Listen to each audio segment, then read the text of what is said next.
let's hear it from Mr. Ivan Luthra, General Partner, KOL Capital. Next, very young and dynamic leader.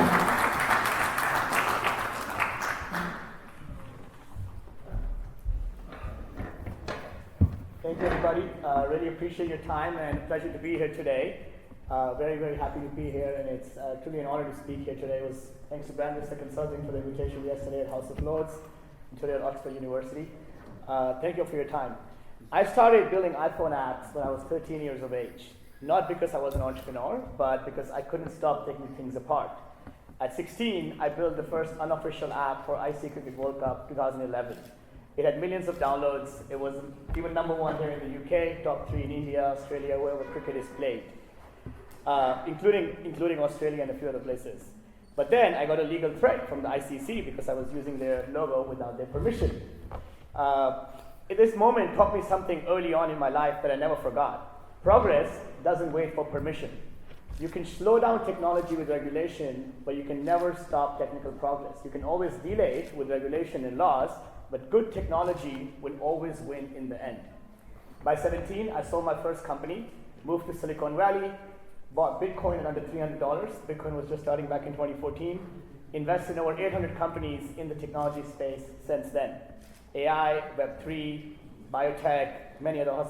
But all the companies were mostly focusing on one main thing: removing friction between ideas, execution, and ownership.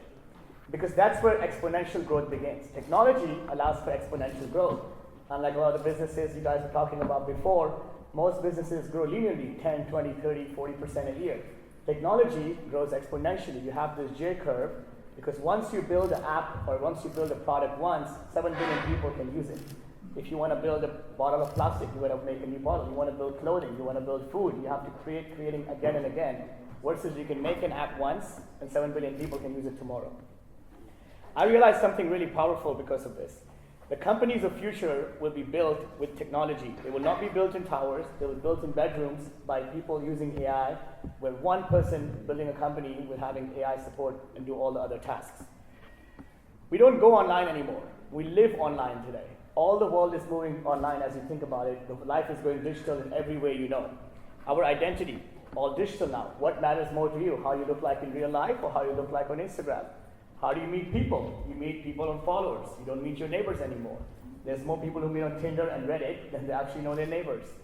More people play Fortnite than basketball and football combined. So more kids today play a single digital game than basketball and football combined. So everything is going online. Filters are the new makeup. Stories are the new billboards. So everything, your work, your reputation, your relationships, everything has gone digital. Everything is moving digital. So where does that leave us? It leaves us that the next step is owning your digital life. And crypto allows you to own your digital asset. It brings in ownership. For the first time in history, that's the new economy that we are entering, where digital assets matter more to people. The new economy we are entering is going to be AI first, it's going to be crypto first. AI agents will execute the work, crypto wallets will store identities, will store your assets, and protocols will settle value and transfer value. Together, they form a new supply chain of value: agents, wallets, and protocols. AI cannot touch or handle cash. It cannot walk into a bank. It cannot walk into a government office.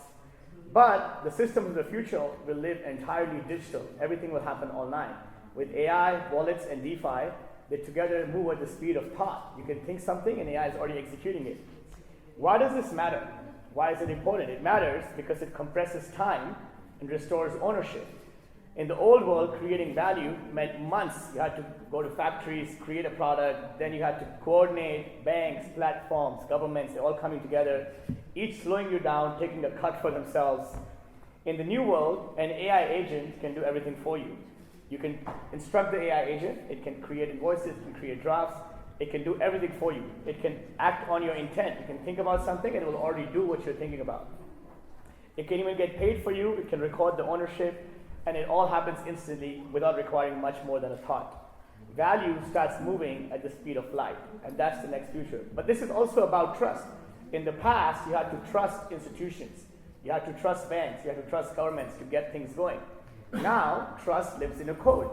Trust lives in a smart contract. And code doesn't lie, and code doesn't sleep, and you cannot bribe code. For the first time, speed and sovereignty work together. Let me make this real. Imagine a freelancer in Kenya or somewhere in Africa. They can use an AI agent to find gigs, create proposals, to book calls, send invoices automatically. Payments arrive in a crypto wallet within minutes. So she's not competing just based on a region. She's competing globally based on her skill. And that's all possible because of what AI and crypto enable us. And that's what decentralized opportunity looks like, giving power back to the people. Finally, everybody has a say, equal say in the system. And this is in theory. It's happening right now as we speak. Over 400 million blockchain wallets exist. Over 400 million different blockchain wallets have been created. Over 100 million people started using AI for the first time in 2 months since AI was launched. That's the fastest adoption curve in human history ever. By 2027, over half the workforce will be freelancers. Even today, over 1.5 billion people are all freelancers. Intelligence, identity, and income is all coming together in the digital world. Yet, most people still miss it. They treat crypto like a lottery. They think it's a way to get rich quick. But that's not really the real opportunity. The real opportunity is not speculation. The real opportunity is participation.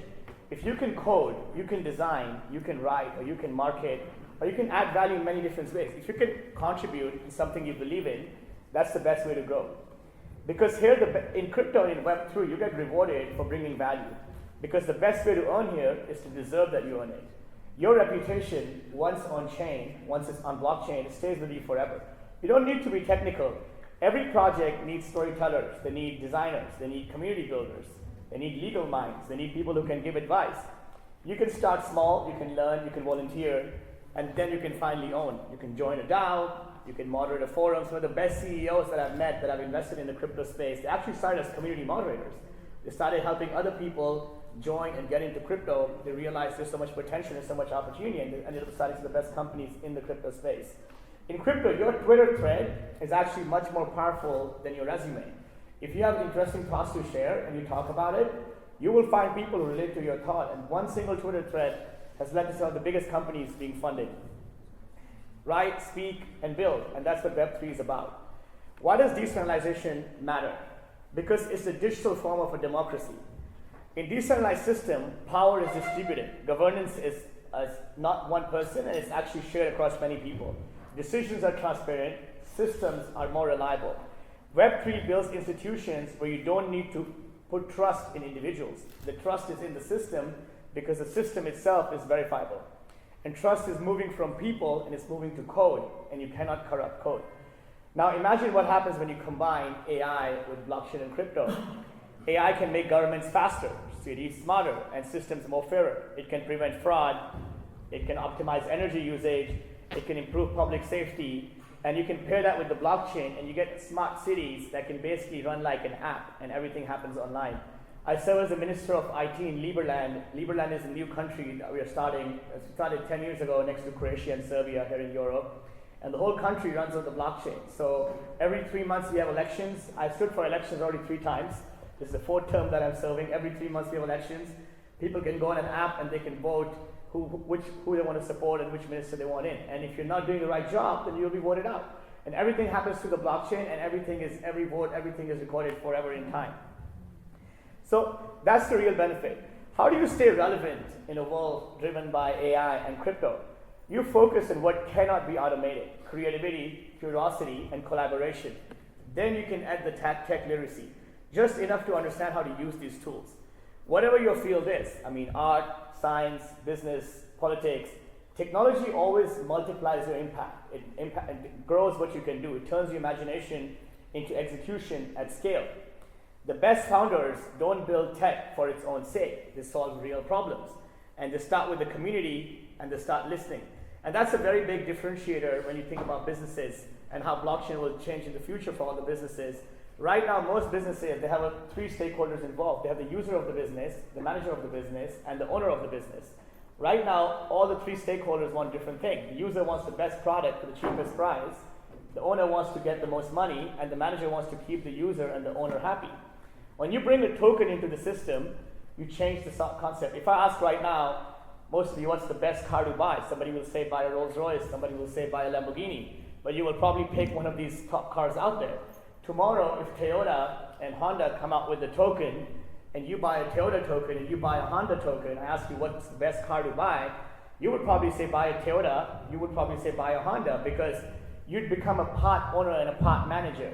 So that's what tokenization enables. When you allow people to own a part of the business, to have growth in the business, that's what really happens. When you allow tokenization, you allow the user to become a part owner and a part manager. The user who buys a token gets a claim of the revenue, how much Toyota makes, how much Honda makes. Then you will always promote that because you will get paid every time that car gets sold. Next, tomorrow, Toyota makes $10 billion and they decide, should I invest in a new plane or a new yacht? Maybe you like to fly, you will say invest in a new plane. Maybe you like to go on the water, you will say invest in a new yacht. So it makes you into a part manager. And when you make the user a part manager and a part owner in the business, that's when you align incentives. That's when you have exponential growth. And that's what tokenization enables that wasn't possible in the businesses of the past. And this is technology is just a tool, but the real advantage is empathy. And that's what technology will never take over. It's real relationships and real people. And who you know will start to matter even more in a world which is run by AI. Empathy is the advantage, but challenges remain. Regulation is also a very big challenge. Wallet UX, how to use crypto, most people it's not easy. This is not a big challenge. Liquidity is shallow. Until we fix that, decentralization and blockchain will still stay a niche. But infrastructure is where the next leap will come from, and that's where the next growth will come from. And this is not going to happen from places like Silicon Valley. This is going to happen from places like India and South America and Africa and Latin America. These are the places where they don't have old systems to tear down. They can start with a new system right away. When they can go directly to the digital era. If you look at Africa, a lot of people already went to the mobile banking without ever actually having a bank account, and that's where the future is. So these are the places that will solve these problems, that will solve this infrastructure, and will make it happen. And that's what I want to leave you with. Don't be a user of the future, be a founder. If your idea today isn't ready, it's not ready for crypto or for AI, you're building for an economy that's already over. You got to start now, build something that compresses time, because the future is permissionless. It's not consequenceless, but it's permissionless. And that's what I would leave you with. Thank you so much. Really appreciate it.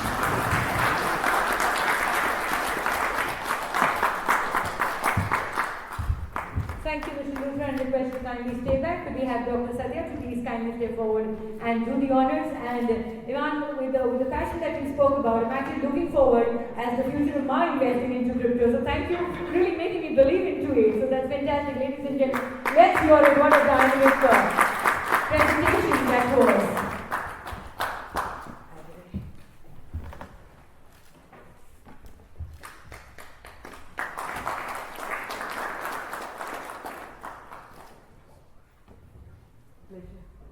Good to see you. Thank you.